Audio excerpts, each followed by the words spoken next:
Welcome to the revolution. Thanks, Green. Do you consider Donald Trump to be a political rival of President Biden? I'm not going to speak to that from here. Well, you talk about Trump all the time. So do you consider him to be I don't talk about Trump all the time. ultra MAGA? You guys were criticizing his handling of COVID last week. You've mentioned his January 6th response a couple days ago.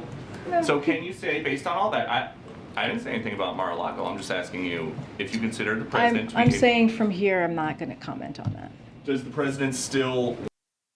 So you're not going to comment on the idea that he's a political adversary? He was literally the person that Biden ran against. That's the definition of a political adversary. If you're deflecting that question, I'm sure you're answering literally nothing. And if you've been watching her over time, she's even worse than her predecessor, which was very difficult to do. But she doesn't even seem to attempt even to answer questions and even circle back, as the term would be before.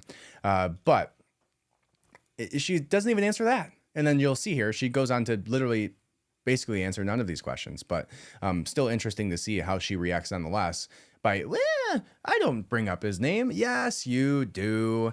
Every single conversation they have in that room at least drops his name one time or another. Want to think that he would be very fortunate to run against Trump in 2024, like he has said before. Again, I'm not going to comment on. It's just I'm a not. quote from the president. In the next election, I'd be very fortunate if I had that same man running against me. Does he still? All I think can that? tell you, Peter, is that the president intends to run in 2024. Is there a concern here that if you guys don't say more, then these Republicans who are accusing this White House of weaponizing the Justice Department, weaponizing the FBI, that's going to become the public sentiment? If you guys don't say once and for all, we are not doing that. First of all, we're just not going to comment on the Department of Justice investigation. Okay, we're then I'll make it we're easier. just not going to comment on that. Is this White House weaponizing the Justice Department and the FBI against political opponents? The president has been very clear from before he was elected, very clear on this. Hold on. Throughout his time in office. I heard the quote. We will be playing the quote tonight at 6 o'clock. I actually do appreciate, because there's probably very little other actual individuals in that room that actually push back against this, as you can see how uncomfortable the sea of individuals is around him as these journalists.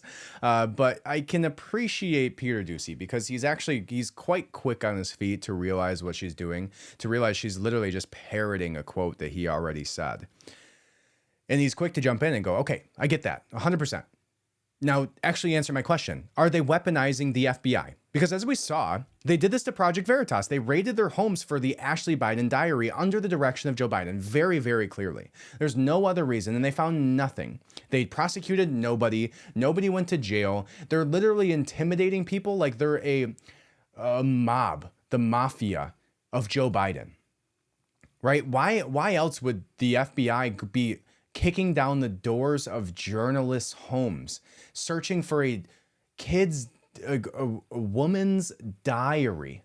Why? A diary, by the way, that outlines that there was inappropriate showers with Joe Biden that she believes affected her sexual urges later in life, that she believes made her hypersexualized, and the reason that she looks at sexuality the way that she did, which is why it was such a big deal and why it got hushed so bad.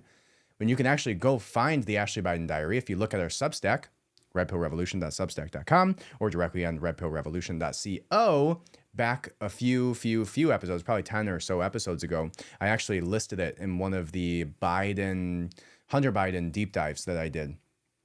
You can get the full diary right on there. I listed it in there for you and gave the link. But the diary outlined a bunch of weird things. So you kind of saw some, it gave me some empathy for Ashley Biden and seeing the situations that she's in and the mental health issues that she deals with and the family issues that she's dealt with and hardships and stuff. But one of the things that stood out about that was the fact that she talked about trying to unravel her difficulty with sexuality later in life and believing that she had inappropriate showers with her father in her early years.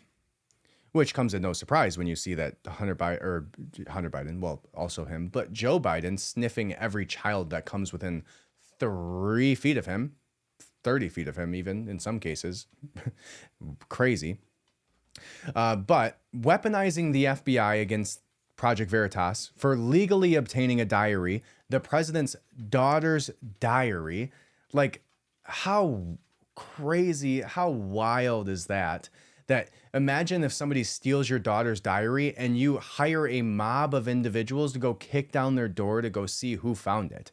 That's what the president of the United States did with the FBI here. And now again is doing it against the guy who he is a political adversary of, no matter how much he doesn't want to say it, is a political adversary of, is now sending the FBI to his home to raid his home with weapons in hand to find documents, right? Of course.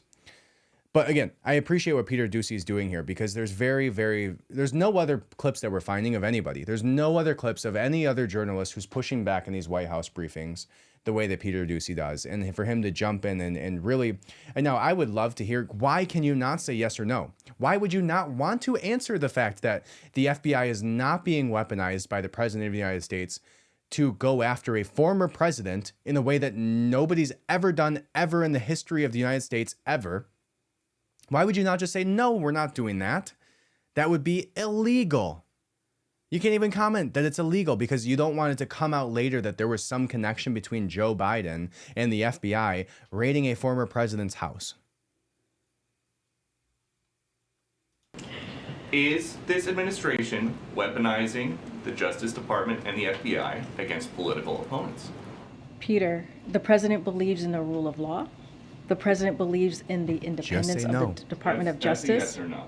Just No, is that the is, White House- no, it's a yes or a no for you. I'm answering the question. And the question is a yes or no question. What do you mean you're answering the question? You're not answering the question. You're skirting around it in every way possible. You're not saying, no, we are not, or yes, we are. You don't get that's how questions work. Especially a question that says, are you doing this?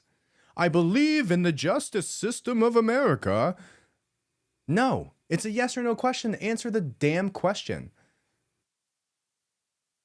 You may not like it, but I'm answering the question. And I'm answering the question and I'm telling you that we are not going to comment on a criminal investigation. The president has been very clear. I laid out what his thoughts were back on January 7th in 2021 about how he saw the Department of Justice. And I'm just going to leave it there. We're not going to comment from here, from this White House, on a criminal investigation that is currently happening.